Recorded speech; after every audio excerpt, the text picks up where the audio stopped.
Bonjour et bienvenue pour ce 67e épisode de Raptor Kiff, le podcast en français sur les Toronto Raptors et leur parcours en NBA pour cette saison 2017-2018. Je rappelle que les Toronto Raptors sont premiers de la conférence Est avec un record de 49 victoires et 17 défaites avec 3 matchs et demi d'avance au goal average sur les Boston Celtics deuxième.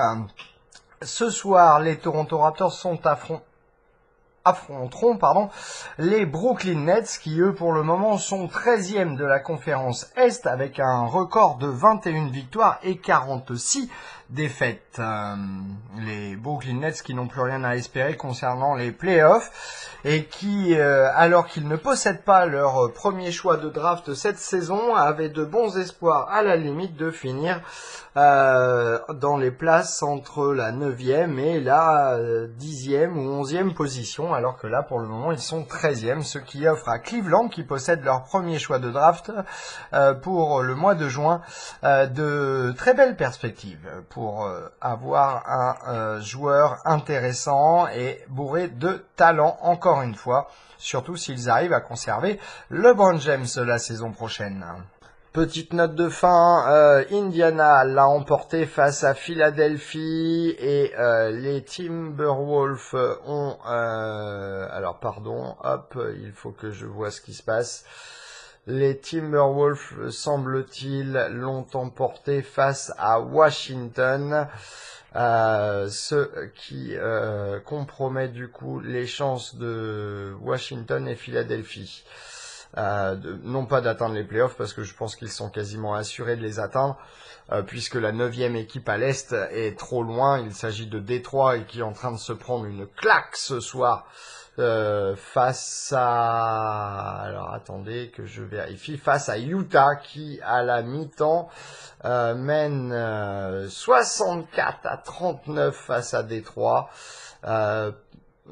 Pareil, les Spurs sont en train de mettre une claque à Orlando, 90-51, alors qu'il reste 2 minutes 47 à jouer dans le troisième quart-temps. Il faut dire que les Spurs ont besoin vraiment de réagir s'ils veulent pouvoir aller aux playoffs cette saison. Ce qui est vraiment incroyable, c'est que pour l'instant, avant ce match, ils étaient 8e à égalité avec 3 équipes, Utah, les Clippers et les Spurs, tous les 3 à égalité pour la 8e place de la conférence Ouest. De l'autre côté, les Clippers sont en train d'exploser Chicago. Pour l'instant, ils mènent 111-99 avec 2 minutes 10 restantes dans le 4e quart-temps. Voilà, j'essaye d'être complet car beaucoup de choses vont changer. Nous avons tout de même... comment ça s'appelle, les Oklahoma City Thunder qui ont battu Atlanta et Dallas qui a battu les Knicks. Dallas a battu les Knicks 110-97 et le Thunder a battu les Hawks 119-107. Voilà, des matchs ce soir de haute intensité. Il faut dire que plus on va se rapprocher des playoffs et plus les équipes qui sont en chasse d'une place aux playoffs vont être malmenées et vont avoir du mal à pouvoir contenir du coup les avancées des autres équipes. Et là ce soir nous avions des matchs qui comptaient pour les places 3 à 6 de la conférence Est, que ce soit Indiana face à Philadelphie ou que ce soit le match de Washington ou Cleveland qui joue ce soir et qui s'oppose à Phoenix. Puisque pour le moment, Toronto ne sait absolument pas contre qui ils joueront dans le premier tour des playoffs. Il faut dire que, par exemple, pour Toronto, il reste 15 matchs, que pour certaines équipes, il en reste 14, pour d'autres 13, et pour d'autres 16 ou 17. Voilà, allez, on se retrouve jeudi pour le 68e épisode de Raptor Kiff. Ciao les copains.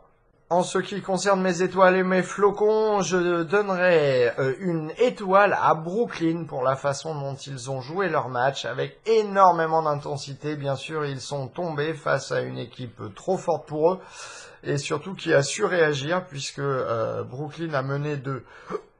Pardon, décidément, j'ai vraiment le hockey ce soir.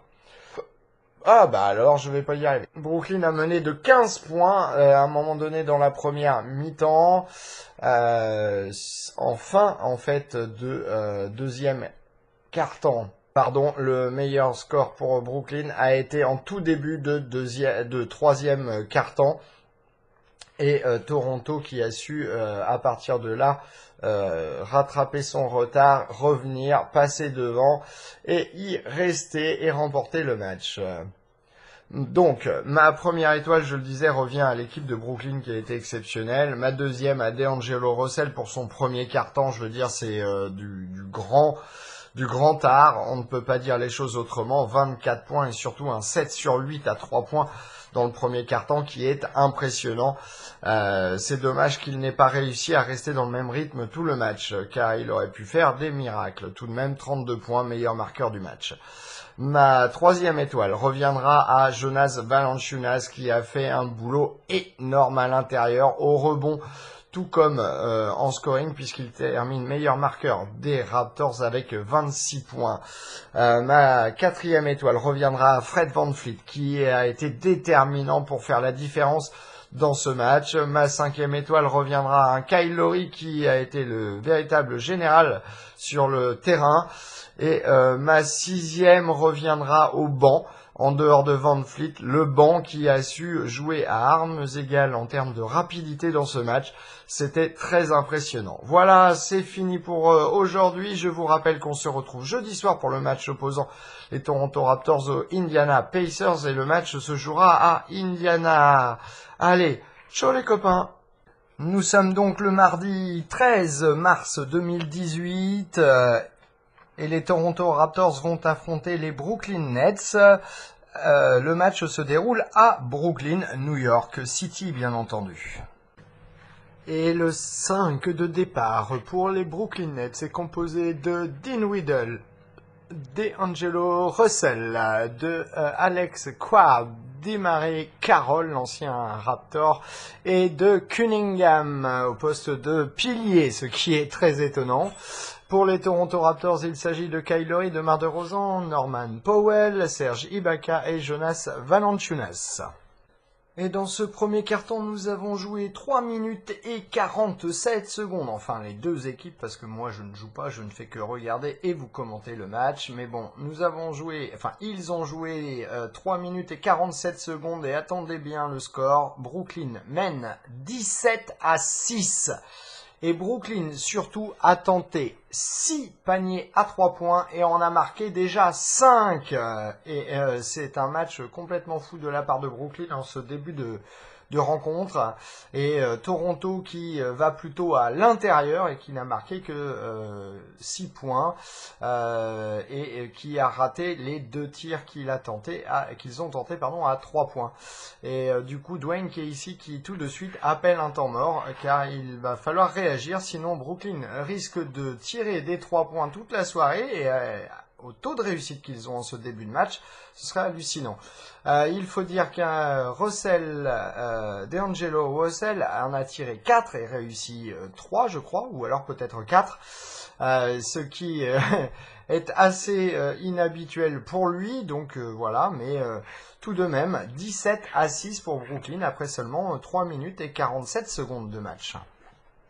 Cela dit que Brooklyn prenne autant de 3 points, cela rien d'inhabituel puisqu'ils sont la deuxième équipe en termes de tentatives à 3 points dans la ligue, même s'ils sont en milieu de pack en réussite puisqu'ils sont aux alentours des 35%, à peu près la même que Toronto. Pour rappel, Toronto est 5e dans la ligue en nombre de tentatives en moyenne par match. Il reste 3 minutes 57 à jouer dans ce premier quart-temps et c'est un match à haut scoring pour le moment puisque Brooklyn mène 29-24, dont 24 points de DeAngelo Russell qui est à 7 sur 8 à 3 points. Excellent et vraiment impeccable pour lui. Et les 3 autres points qu'il a marqués, c'est un tir à 3 points sur lequel il a été fauté et il a marqué ses 3 lancers francs. Donc 24 points pour lui dans le premier quart-temps et là il vient de sortir il y a environ 30 secondes. Ce qui est assez étonnant parce que quand tu as un joueur qui marque autant de laisser sur le terrain et le laisser faire son festival. En attendant, les Raptors ont su bien réagir, bien mieux poser en défense. Ils ont été surpris, je pense, d'entrée de jeu par D'Angelo Russell qui a tenté des shoots de n'importe où à peu près sur le terrain. Et comme je disais, les a quasiment tous marqués puisque 7 sur 8 à 3 points. Vraiment excellent. En attendant, le score est de 29-24 pour Brooklyn avec 3 minutes 53 restantes dans ce premier quart-temps. Et je pense que Toronto semble avoir repris son souffle et surtout avoir posé le jeu. DeRozan qui s'est fait un peu valdinguer par 2 fois en tout début de match, là commence à trouver son rythme, vient de marquer 6 points consécutifs, 3 paniers à 2 points à l'intérieur, et je pense que les Raptors sont bien mieux partis. La balle circule comme d'habitude, enfin le ballon circule, et cela donne des bonnes opportunités à la fois pour Valanciunas, pour DeRozan, et c'est plutôt mieux joué qu'en tout début de match où franchement ils se sont fait allumer à 3 points. Je veux dire, c'était un tir de barrage à 3 points de la part de Brooklyn et surtout de la part de D'Angelo Russell. Assez hallucinant et assez rare à voir. Comme il disait, la dernière fois qu'un joueur a marqué autant de points dans un quart-temps contre les Raptors, il s'agissait de Kobe Bryant et de son record de 81 points. Et à la fin du premier quart-temps, Brooklyn mène 40-32 et établit un record contre les Toronto Raptors de tous les temps de l'histoire des Raptors. 9 paniers à 3 points réussis dans un quart-temps par Brooklyn. Vraiment, ils ont réalisé un début de match, un premier quart-temps tout du moins parfait. Ce qui est assez hallucinant, mais c'est vrai que quand on les regarde, ils bougent dans tous les sens. Les Raptors ont du mal à poser réellement une défense correcte. Puis, et même le banc, là, il y avait le banc des Raptors sur le terrain à la fin de ce premier quart-temps, en comprenant DeRozan en vétéran, je dirais, enfin du 5 majeur qui était sur le terrain avec eux, et ils n'arrivaient pas à coordonner la défense pour contrer cette offense qui est vraiment hallucinante, qui bouge dans tous les sens. D'après ce que disent les commentateurs américains, Brooklyn s'est fait humilier contre Philadelphie ce week-end, et donc le coach et même les joueurs de Brooklyn ont appelé à une grosse réunion et à réagir et à faire quelque chose de meilleur. Et ce soir contre les Raptors, dans ce premier quart-temps, ils le font, et c'est vraiment impeccable. Là, je dois dire, je tire mon chapeau à Brooklyn parce que ce qu'ils jouent, c'est du basket d'un niveau très très haut. Après 3 minutes et 11 secondes jouées dans le deuxième quart-temps, Brooklyn mène toujours 47-40, mais il semblerait que le banc des Raptors commence à comprendre comment Brooklyn fonctionne et arrive à beaucoup mieux les arrêter. 2 ballons volés consécutivement par les Raptors en défense et 2 rebonds défensifs aussi pris. Il faut dire que Brooklyn joue à une vitesse folle et je ne pense pas qu'il puisse tenir ce rythme tout le j'ai le hockey. Mais on verra bien. Cela dit, ils ont démarré sur un rythme extrêmement intensif et vraiment très très rapide. Le banc des Raptors, composé de jeunes joueurs, eux aussi, sont capables de rivaliser. Mais pour le moment, le banc de Brooklyn outscore, donc marque plus en tout cas que le banc des Raptors, puisque le banc de Brooklyn est à plus 8 pour le moment vis-à-vis du banc de Toronto, ce qui est assez impressionnant puisque ça arrive vraiment pas très souvent cette saison contre les Raptors. Il reste 3 minutes 57 et après que les Raptors aient égalisé à 47 partout, Brooklyn est reparti devant. Il mène dorénavant 55-51 et c'est toujours une équipe de Brooklyn qui fait circuler le ballon à une vitesse incroyable. Il y a à peine quelques dribbles dans cette offense de Brooklyn, juste pour remonter le terrain, mais après c'est vraiment on passe le ballon, il y a des cuts et overcut et double cut de la part de cette équipe. Les joueurs bougent dans tous les sens et cela leur permet de trouver le joueur démarqué et surtout à 3 points. Et qu'est-ce qu'ils tentent et qu'est-ce qu'ils réussissent, et puis surtout les Raptors n'arrivent pas à défendre au rebond. Franchement, c'est un gros problème. Ils n'arrivent vraiment pas à défendre le rebond, ce qui fait que Brooklyn a beaucoup de secondes chances, ce qui leur permet de tenter de nouveaux tirs.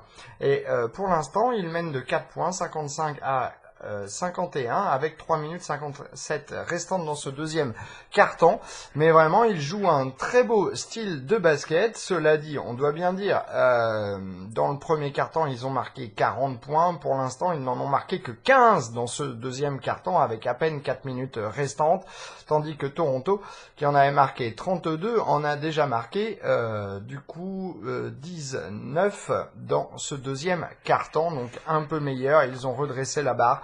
Maintenant, il faut rattraper le retard, et non seulement rattraper le retard à égaliser, mais passer devant une fois pour toutes et avoir une meilleure couverture, au niveau du rebond surtout, parce que ils n'ont pas de grands joueurs de piliers à l'intérieur, donc normalement Ibaka et Valanciunas devraient se régaler, et pour l'instant ce n'est pas le cas.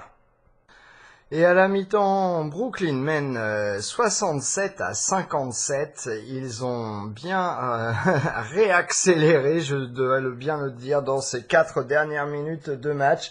Et un Kyle Lowry qui se plaint un peu trop sur le terrain au lieu de se concentrer sur ce qu'il doit faire, c'est-à-dire défendre et attaquer proprement. Il est 0 pour 4 à 3 points ce soir pour le moment. Et franchement, ce n'est pas terrible ce que font les Raptors. Et je suis assez étonné parce que DeRozan, qui à un moment donné dans le premier quart-temps arrivait à faire ce qu'il voulait en offense, il a marqué presque, je crois, c'est 8 points consécutifs. D'un seul coup, il ne tente plus trop, il distribue plutôt le ballon, et en fait ses coéquipiers ont beaucoup de mal à mettre le ballon dans le panier. J'ai comme l'impression que la vitesse du match, en fait, le rythme imposé à ce match par Brooklyn est en train de fatiguer et déceler même les Raptors, et c'est assez impressionnant parce que la dernière fois que j'ai vu ça, c'est quand les Raptors ont affronté les Golden State Warriors, où les Warriors avaient mis 81 points ou 82 points dans la première mi-temps. Bon, on n'en est pas rendu là, mais c'est le même style de jeu, la même réussite de la part de Brooklyn, et les Raptors qui ont franchement beaucoup de mal. Alors j'espère qu'en seconde mi-temps ils seront capables de réagir, car pour le moment c'est vraiment pas terrible. 57 points seulement dans la première mi-temps pour les Raptors, 32 points dans la première mi-temps, et seulement 25 dans la seconde, alors qu'ils avaient mis plus de points que Brooklyn jusqu'aux 4 dernières minutes du deuxième quart-temps. Là, ils se sont fait manger, du coup 40 à 32 dans le premier quart-temps, 27 à 25, et c'est Brooklyn toujours qui remporte les 2 quart-temps pour le moment. Vraiment impressionnant, et je trouve qu'il y a un manque d'effort crucial de la part des Raptors pour revenir en défense, surtout en transition, et pour poser le jeu. Vraiment, il faudrait qu'ils arrivent à ralentir un petit peu cette équipe, et pour le moment, ils n'y arrivent pas du tout. Je vous rappelle que vous pouvez retrouver tous les podcasts Raptor Kiff sur le site mykiff.fr, cela s'écrit mykif.fr. Vous pouvez également nous retrouver sur SoundCloud, YouTube et Twitter, sur les pages intitulées Kiff, K-I-F plus loin, podcast au pluriel, et bien sûr sur Facebook sur la page Sport au pluriel, Kiff Podcast au pluriel. Vous pouvez également me contacter sur le mail contact@mykiff.fr. Et après 4 minutes et 36 secondes de jouer dans ce troisième quart-temps, les Brooklyn Nets mènent toujours 74 à 69, et l'équipe des Raptors qui semble là avoir fait le maximum pour pouvoir poser et arrêter cette équipe de Brooklyn qui en tout début, dans les 2 premières minutes de ce troisième quart-temps, avait pris jusqu'à 14-15 points d'avance. Et Toronto qui est revenu, et là qui vient de marquer 10 ou 11 points d'affilée. C'est vraiment un match qui se passe comme ça, c'est-à-dire qu'une équipe punch et l'autre équipe contre-punch. Et pour le moment, c'est Brooklyn qui mène et là qui vient d'appeler un temps mort et il va falloir aux sorties de ce temps mort que les Raptors sachent tout de suite réagir et tout de suite enfoncer le clou pour revenir vraiment dans ce match et passer devant, ce qu'ils ont été incapables de faire depuis le début de la rencontre puisque en tout début de match, ils avaient été devant 4-3 et depuis, c'est Brooklyn qui a tout le temps été devant à part le 47-47 à un moment donné dans le deuxième quart-temps et depuis Brooklyn a vraiment mené tout le temps et surtout dirigé le rythme de ce match, ce qui pose un gros problème pour les Raptors. Quand on voit que Brooklyn est 13e de la conférence Est et que Toronto est premier, on se dit que c'est pas possible. Brooklyn devrait avoir un meilleur classement que ça s'il jouait tous les soirs comme cela. Et on est environ 1 minute 30 plus tard et les Raptors sont revenus, 74 partout. Il reste 6 minutes et 3 secondes à jouer dans ce troisième quart-temps. Et franchement, cela se voit, la défense est beaucoup plus en place pour les Raptors. Ils forcent Brooklyn à prendre des tirs compliqués qu'ils manquent. Et au rebond, les Raptors sont plus incisifs, ce qui leur permet du coup d'aller attaquer en transition. Ce qu'il manquait depuis le début de ce match, c'était des bonnes attaques en transition pour les Raptors et profiter du coup des tirs manqués et des turnovers de Brooklyn. Et voilà, Toronto vient de passer devant 78-77 après un 3 points marqué par Kyle Lowry qui avait été 0 sur 5 depuis le début de ce match et il vient de marquer un 3 points crucial pour passer devant. Alors qu'il reste 4 minutes et 53 secondes à jouer dans ce troisième quart-temps. Il reste 2 minutes 25 à jouer dans ce troisième quart-temps et le score est à égalité, 82 partout entre les deux équipes. Les Raptors qui avaient réussi à faire le plus difficile, c'est-à-dire revenir, égaliser, passer devant. Et là, Brooklyn qui recommence à accélérer et surtout les Raptors qui ont moins de réussite au tir dans cette minute-là qui vient de s'écouler depuis qu'ils sont passés devant. L'intensité aussi de Brooklyn s'est élevée et je pense que jusqu'à la fin du match, ça va être un match assez serré si cela continue comme ça. Mais comme je le disais, Brooklyn joue extrêmement rapidement. Je ne suis pas sûr qu'ils puissent tenir tout le match. Mais pour le moment, vu que les Raptors doivent aussi jouer très rapidement et défendre surtout avec rapidité, intensité et force, je ne sais pas non plus comment cela va se passer pour eux, même si Toronto a plus l'habitude de jouer avec 10, 11, voire 12 joueurs de rotation, tandis que Brooklyn, ce n'est pas trop le cas. Cela dit, une chose à noter tout de même ce soir, et on voit à quel point sa maturité a augmenté, c'est DeMar DeRozan qui joue une défense, une bonne défense. Il est beaucoup plus présent, beaucoup plus à l'attaque sur son adversaire quand il a le ballon. Enfin, quand son adversaire a le ballon. Et cela montre bien à quel point il y a eu une évolution dans son jeu, non seulement offensivement cette saison, avec plus de passes et des meilleures passes, mais aussi au point de vue défense. Et on le voit, une intensité chez lui qu'on n'avait pas remarqué lors, on va dire, des 7 premières saisons. L'année dernière, on avait remarqué qu'il avait cette intensité de vouloir être le meilleur sur le terrain. Et là, cette année, il a compris qu'être le meilleur sur le terrain ne voulait pas dire être le meilleur marqueur, mais être le meilleur joueur tout court. Et ça, c'est très important pour l'avenir des Toronto Raptors, d'avoir votre meilleur joueur qui montre l'exemple dans tous les domaines. Et à la fin du troisième quart-temps, les Raptors mènent 87-85. Et quelle dernière minute de la part des Raptors qui ont fait une défense énorme. Et sur le terrain, il s'agissait entièrement d'une équipe venue du banc. Aucun du 5 majeur n'était sur le terrain. Il faut dire que les petits jeunes arrivent à jouer à la même vitesse que les Brooklyn Nets.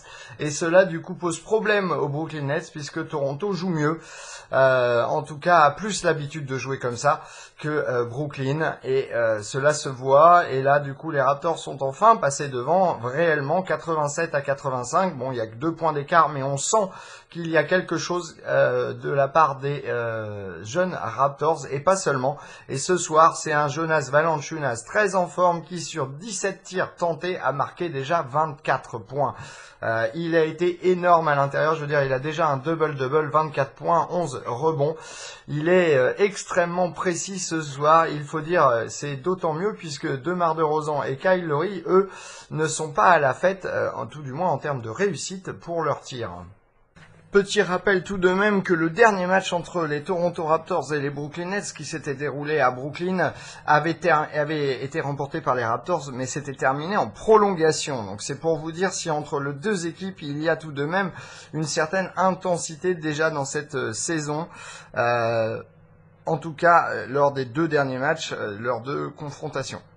D'ailleurs, je note aussi que je me plaignais souvent ces derniers temps que les Raptors jouaient un petit peu en touriste et je pense que ce match est une très bonne piqûre de rappel pour eux, pour leur signaler que jouer en touriste face à des équipes qui n'ont rien à perdre, c'est pas la bonne solution pour terminer la saison régulière et surtout pour se préparer pour les playoffs. Même si les Raptors ces derniers temps ont gagné 8 matchs d'affilée, qu'ils sont la meilleure équipe à l'Est, que si ce soir ils l'emportent, ils auront 4 matchs au goal average d'avance sur Boston, ce qui est énorme. Je veux dire, à un moment donné, ils étaient derrière de 3 matchs au goal average face à Boston, donc Boston qui a pas mal de blessures en ce moment et ce qui explique d'ailleurs leur ralentissement en termes de rythme dans le record cette saison. Mais ceci dit, les Raptors jouent moins en touriste. Ce soir, ils se sont fait piéger d'entrée de jeu par un D'Angelo Russell qui a, dans le premier quart-temps, réussi, je le rappelle, 7 tirs à 3 points sur 8 tentés. Et encore, le 8e tenté a été raté, mais fauté.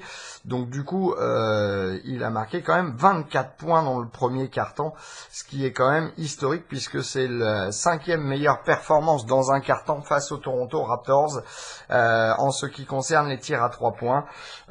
Donc voilà, mais vraiment, ils n'ont pas joué en touriste ce soir, ils n'ont pas eu l'occasion de jouer les touristes non plus. Et il faut dire que ça fait du bien de les voir comme ça fait du bien de voir leur intensité à ce niveau-là. Par contre, ils jouent demain soir à Toronto contre Dallas et je pense qu'ils risquent de payer le match de ce soir s'ils ont du mal du coup à récupérer. Parce que l'intensité est vraiment très élevée. Je ne sais pas si vous vous rendez compte à quel point cela court d'un sens à l'autre. Je pense qu'on devrait établir des records de course à pied dans ce match de la part des deux équipes. Et après 4 minutes et 49 secondes dans le quatrième quart-temps, les Raptors mènent dorénavant 103 à 95. Et c'est ça, CJ Miles qui était 0 pour 2 tirs tentés dans ce match et qui vient de mettre 3 paniers à 3 points d'affilée et qui permet aux Raptors de mener de 8 points. Franchement, quel match! C'est une intensité extrêmement élevée, mais les Raptors ont su bien entendu élever leur jeu. Il faut dire qu'ils ont plusieurs vitesses et là ils ont su non seulement contrer et jouer jeu égal avec Brooklyn en termes de vitesse, mais bien entendu passer devant et cette fois-ci réellement passer devant. Faut juste espérer que Brooklyn ne parte pas dans un petit run de points pour rattraper les Raptors et leur passer devant. Il faut vraiment que cette défense des Raptors reste bien en place et qu'elle continue de creuser l'écart. Et on l'a vu, cet écart, c'était 1 point, 2 points, 3 points, 5 points et là 8 points. Et ça fait franchement plaisir car le match n'avait pas du tout cette physionomie jusqu'à maintenant. Et comme je le craignais, Brooklyn est parti dans un petit run. Il reste dorénavant 4 minutes et 15 secondes et Toronto mène 103 à 100. Et pour le moment, c'est Brooklyn qui a l'ascendant, même si Toronto mène. Il va falloir vraiment que les Raptors creusent dans leurs réserves, puisent dans leurs réserves, pour pouvoir obtenir la victoire à la fin du match. Car franchement, cette équipe de Brooklyn est vraiment très imaginative, très pleine de ressources. Elle joue très rapidement avec énormément d'intensité. Ils vont après tous les rebonds, que ce soit en offense ou en défense. Et cela pose un gros problème pour les Raptors. Car le rebond est vraiment le point qui blesse, c'est vraiment leur talon d'Achille, point faible. Voilà, je cherchais le mot. C'est leur point faible. Toute la saison, le rebond a été leur point faible. Et cela, ce soir, se ressent encore plus contre une équipe qui tente beaucoup de choses et qui arrive à aller au rebond, récupérer des ballons pour retenter encore derrière.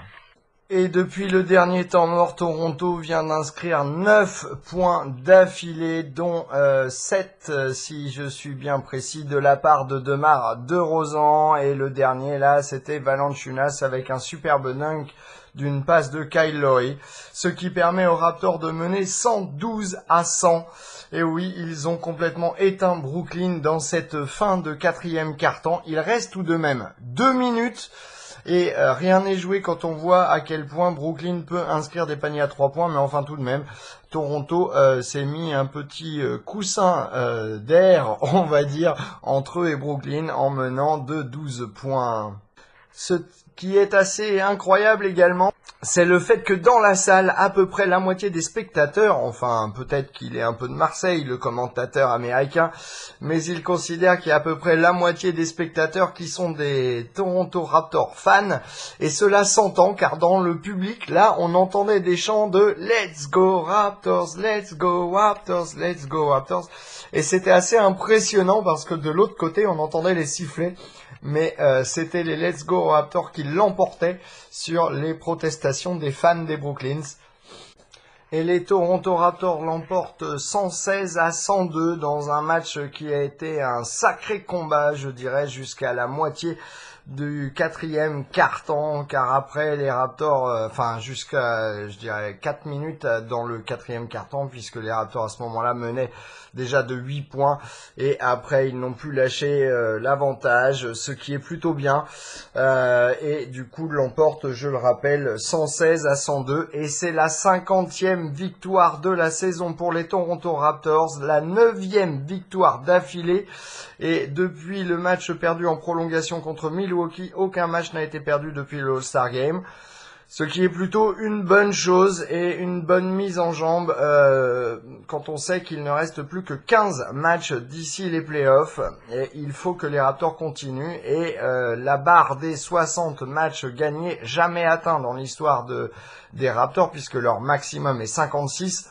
Donc avec 15 matchs qui restent, s'ils jouent avec la même intensité jusqu'au bout, malgré les quelques match-up assez forts qu'il va y avoir, puisqu'on va affronter Cleveland, je crois, 2 fois, Boston encore une fois, il y a Indiana à venir. Il y a quand même pas mal de matchs à jouer, et je pense d'ailleurs que je me suis trompé, car je crois bien que les Raptors ne jouent pas demain soir. Non, en effet, je me suis trompé, je me suis avancé, j'ai dû me tromper complètement. Il joue jeudi soir contre Indiana en début de rideau, et il joue contre Dallas vendredi soir en fait. Je me suis un peu avancé dans les choses. Donc c'est vraiment 2 matchs à venir qu'il faut, tout du moins contre Indiana, il faut absolument que Toronto l'emporte pour bien marquer les choses face à une équipe qui est actuellement, Indiana est 3e de la conférence Est, donc il faut bien noter tout cela. Ceci dit, c'était un très beau combat ce soir, très belle victoire, vraiment de haut vol, dans le sens où il a fallu grappiller chaque ballon, chaque panier, et mettre un effort, passer même la 3e vitesse, je dirais. D'habitude, ils se contentent de passer la 2e, là ce soir ils ont passé la 3e pour remporter ce match, et je trouve que franchement cela montre à quel point il y a des ressources dans cette équipe des Toronto Raptors. Passons tout de suite à la feuille de match avec Norman Powell qui a joué 11 minutes, 5 points, 2 rebonds, une passe décisive, 2 sur 4 au tir, dont 1 sur 2 à 3 points, aucun lancer franc, aucun rebond offensif, aucun turnover, 2 fautes. Par contre, il a été moins 8. Serge Ibaka a joué 27 minutes, 9 points, 9 rebonds, une passe décisive, un ballon volé, un contre, 2 sur 6 au tir, dont 0 sur 1 à 3 points, 5 sur 5 par contre au lancer franc, 3 rebonds offensifs, aucun turnover et 2 fautes commises. Il a été plus 7. Jonas Valanciunas, 26 minutes, 26 points, 14 rebonds, une passe décisive, 1 contre, 12 sur 20 au tir, 0 sur 1 à 3 points, 2 sur 5 au lancer franc, ce qui n'est pas terrible pour lui. 4 rebonds offensifs, 1 turnover, une faute commise et il a été plus 5. Demar DeRozan, 32 minutes, 15 points, 7 rebonds, 2 passes décisives, 1 ballon volé, 6 sur 12 au tir, 1 sur 2 à 3 points, 2 sur 2 au lancer franc, 1 rebond offensif, 4 turnovers par contre, rien que dans le premier quart-temps, aucune faute sifflée contre Demar et il a été plus 2. Kyle Lowry a joué 32 minutes, 11 points, 3 rebonds, 11 passes décisives, 1 ballon volé, 4 sur 13 au tir, dont 1 sur 8 à 3 points, 2 sur 2 au lancer franc, 1 rebond offensif, aucun turnover, 2 fautes sifflées, plus 6. Pour le banc, CJ Miles a joué 19 minutes, 12 points, 3 rebonds, 3 sur 7 au tir, dont 3 sur 6 à 3 points. 3 sur 3 au lancer franc, 1 rebond offensif, aucun turnover, 4 fautes sifflées, il a été plus 6. Jakob Poeltl a joué 20 minutes, 8 points, 6 rebonds, une passe décisive, 1 contre, 4... j'ai dit une bêtise, je reprends pour Jakob Poeltl. 20 minutes jouées, 8 points, 6 rebonds, une passe décisive, 1 ballon volé, 3 contre, 4 sur 7 au tir. Aucun lancer franc, 0 sur 1 aucun 3 points, je vais pas y arriver. Aucun 3 points pour Jakob Poeltl, 0 sur 1 au lancer franc, 2 rebonds offensifs, 1 turnover, 5 fautes sifflées, il a été plus 7 dans ce match.